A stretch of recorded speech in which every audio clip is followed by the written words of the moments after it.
This is bullshit. Okay? We're not being pitted against one another. The weapon that was formed against the black man is the black woman.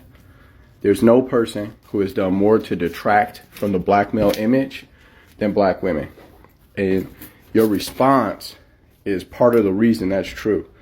You said black men need to be held accountable. Accountable for what?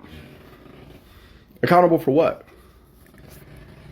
If 54 out of 100 black men are single and childless, do those 54 black men out of 100 need to be held accountable for all of the Pookie and the Ray Ray babies? What about the 28% of black men who are married? Do they need to be held accountable for the Pookie and Ray Ray ass babies? If only 18% of the men are reproducing 90% of their children out of wedlock, then that means 82% of the men are not the problem. 82% of the men are not the problem. So at what point is it on you?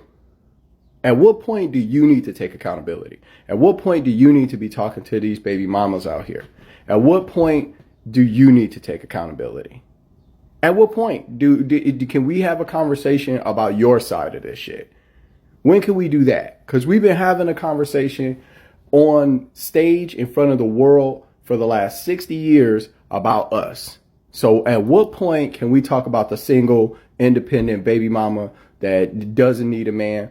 At what point can we talk about the black woman who gets pregnant by a Pookie because she knows that she can't get a Keith or a Henry, and she doesn't want to not have children, and her biological clock is ticking, so she intentionally makes a child that's not going to have a father?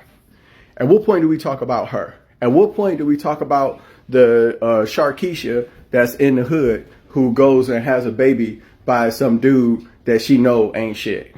At what point do we talk about her? Or is it always just going to be the men? What percentage of men need to be getting it right? What is it? If 82 isn't enough, what if only 9 out of 100 black men? Instead of 18 out of 100, what if only 9 out of 100 black men were responsible for 90% of the out of wedlock childbirths?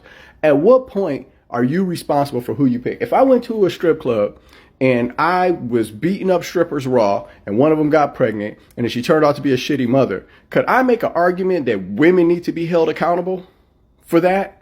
Is that a fair argument? Is that a logical argument for me to make? Or do I need to take responsibility for raw dogging strippers?